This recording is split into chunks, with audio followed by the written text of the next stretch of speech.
Hello ladies and gentlemen, welcome to the May 9th Impact Review. We got this in old Mississippi.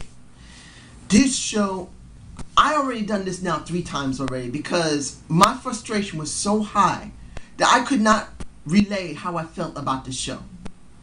This show was so bad. It upset me severely that TNA, what the hell are you doing? This show was terrible. So I'm just going to get into the things I just didn't like. I'm going to go with aces and eights first. I want to just get it over with. Aces and eights. Dealing with D'Lo Brown. The man messed up last week. And then again he messes up. The match between Magnus and Doc. I'm getting this done now. It was nice to see Magnus there. I'm so glad he was there. And hearing beforehand that Bully Ray told D'Lo, take off your colors in the ring. He said this. He refused to do it. By the time they went into the back, D'Lo was told, you ain't going to be doing shit.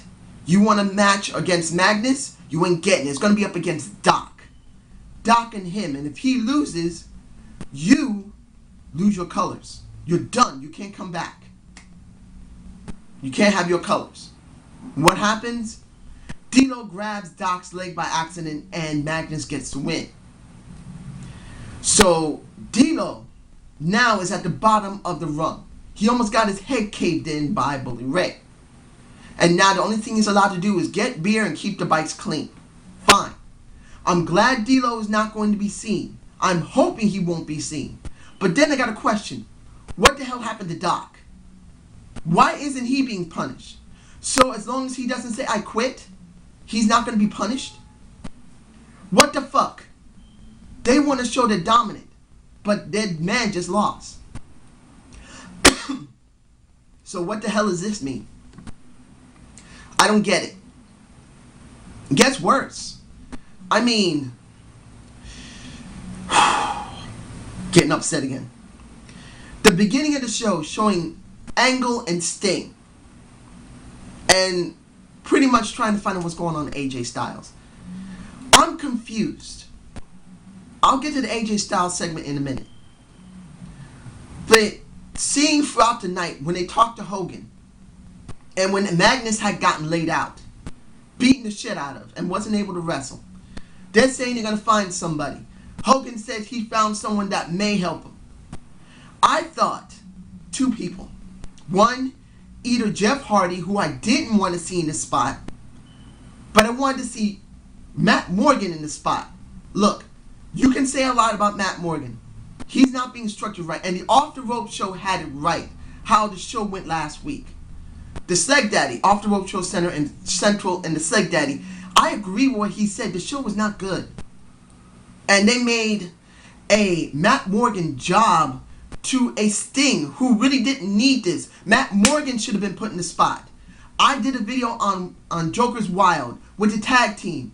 They could have allowed Matt Morgan to win that match. That Battle Royal match. It would help the storyline. It would help going into Slammiversary for Matt Morgan to be pushed. I was hoping they would show Matt Morgan. What did we see?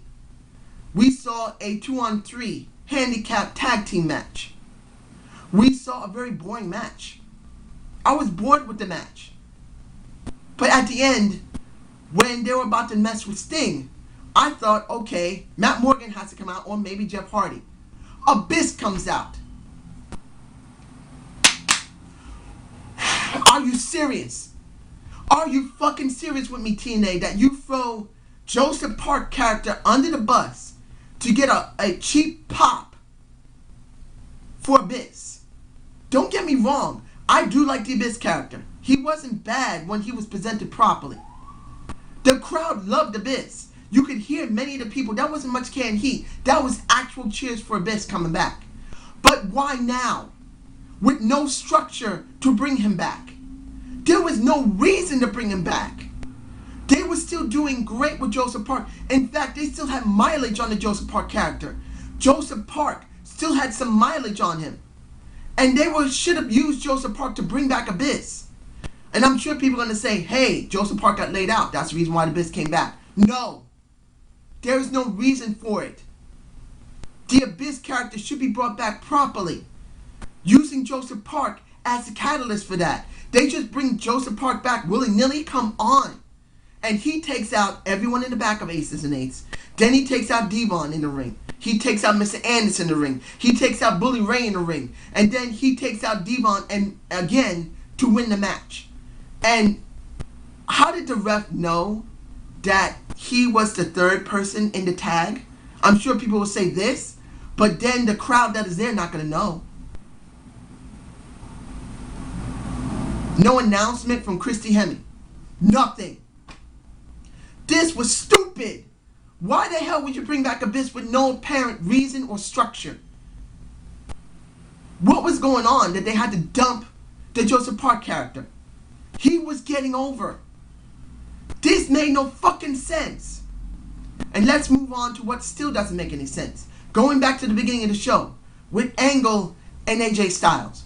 Why is AJ and Angle having a conflict when it should be James Storm? Why did AJ fight with an Angle when it should be James Storm? Why in the hell wasn't AJ there during the #1 contender tag team match between Dirty Heels and Bad Influence? Why? I don't get it.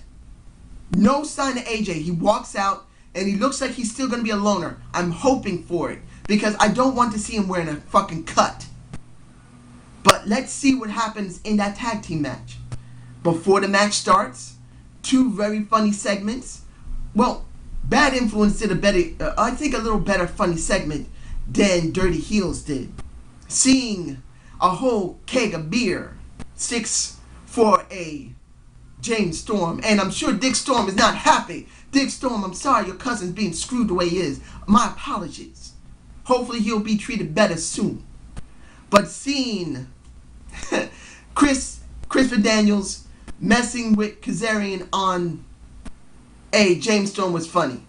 A little less funny with Dirty Heels between former members of Beer Money. It wasn't as funny. But the one that made it at least very good was basically a Austin Aries who only gave him half a bit of beer because he had the other half in his hand. You can see that Austin Aries is the brains of the outfit because he made sure James Storm did not have all that beer. He had half for himself. The match was funny in the beginning. The match was funny in the middle. It was stupid at the end. What does this do for James Storm? I don't understand. James Storm super kicks a Austin Aries and a Christopher Daniels, and then later gets laid out by either one of those teams or both of them. Where does this go for I'm about to say AJ, for Christopher? You see how upset I am. This is the reason why this is the third take, because this upset the shit out of me. Calm down. Seeing James Storm laid out by both teams, where does it go? Where does he go from here? Does that mean he's going to have a teammate now? And they're going to make a fourth team for the tag team division? So they decided, if this is true, if they're going to now make him tag with someone, now you're going to have, instead of an AJ Styles and James Storm feud, which we wanted to see and which should have been done, is now going to possibly be a Kurt Angle AJ Styles feud, and a possible James Storm is teaming up with someone to go after Dirty Heels, to go after Bad Influence, and then supposed to go after Stereotypical's Childbone Superman. I'm hoping I'm wrong. And they will bring back AJ and James Storm next week. Do I believe this? No! This is stupid. Now let's move on before I blow a gasket and have to redo this again. Alright, I'm going to go to the Knockouts match. Pretty much the only difference there is they took out a Terrence Terrell and they inserted a Velvet Sky. Exactly the same type of match. Mickey begins it, tags in Velvet, Velvet wins. What do we get different? We get this. A Gail Kim basically figure 4ing a Tara around a ring post. Why? What are they trying to accomplish? Are they trying to make a Gail Kim a viable heel against a Velvet Sky? Then she should have did this to a Velvet Sky, because it was Tara who jobbed to Velvet. Why would she put a figure 4 on Tara? This makes no sense. There is no storyline, no structure, no nothing. Mickie James should have turned heel last week. She should have turned heel on a Terrence Terrell, so then the Velvet Sky would have someone to face. Now it's supposed to be maybe facing a Gail Kim versus Velvet. Haven't we seen this before? They have no structure for the knockouts. They have no structure for the tag teams. This is really bad stuff here. This is bad. Now, I'm going to move on to a couple of things that were good. Gut check. I don't think there's more than one thing. Gut check teaming up with BFG series. Brody, York, Silva, and Shaw will have, I think, a fatal 4-way match. I could be wrong. Next week, to see who will go into BFG series and have a shot at the title at the Bound for Glory 2013. I'm actually quite intrigued about this. In fact, I'm actually kind of excited. I'm thinking there's only 2 people that will, I think it's the best people that could be doing this. It's not Bradley and Christian York. I really believe are the best ones that could be chose between the 2. I really want to see Christian York. Bradley is good, and I'm not saying Shaw isn't bad. I do believe Silva isn't structured right. And I think Silva shouldn't be the one to win it. I wouldn't mind seeing York win. Obviously, I like York. He does have the right look. He has the right build. He can do some good work in the ring if he has the right person with him. He's the most polished. I think he's the best person to go. I think they'll pick him to go into the BFG. And I wouldn't mind it. Now, anything else here that I want to mention? Suicide. That's another thing. I almost thought there was 2. There was no 2. There was just 1. 2. Suicide, I believe, was done very nice in this pre-tape. He looked dominant. He looked good. Now, I remember a little bit of, if he is a Suicide, I remember from WWE back in maybe 2006, 2007, I believe, or 5. No, 2004 or 5. I believe I saw Suicide with, what was it? He was with Suicide, was with Supermet and I forgot who else. Someone else. They were teamed up together in the WWE. So I remember Suicide. He was good. If that was the Suicide, I know. I remember I liked him. He wasn't bad. He had great talent. Seeing this Suicide look good. I'm actually interested to see how they're going to bring him back. I'm sure they're going to put him in a triple threat. And this leads me into the triple threat and the segment in the ring of a Kenny King, Long Live the King, baby, with some new music as he's been playing for the last couple of weeks whenever he's been shown, with Chris Sabin. The segment in the ring wasn't bad, but there was one problem with it. And this is one thing I had not mentioned about my questioning the triple threat for the X Division in total. One problem I felt, and this was the main problem I felt, was that if TNA had used the X Division triple threat too much, it would become repetitive and boring. And we would not like it after a while. I know many people said below, well, not that many, maybe a few people, not that many people talk about it. But anyone else, you can tell me below how you feel about it. I want to know. But I still feel that I'm worried that the TNA brass will begin to use the X Division too much in these triple threats. Seeing triple threats way too much is not a wise thing. It can easily become stale. But there was also one other problem that I think I did mention. You're not going to be doing storylines very well in a triple threat. And this is where it is right now. Kenny King gets laid out by Chris Sabin. What happened to Petey Williams?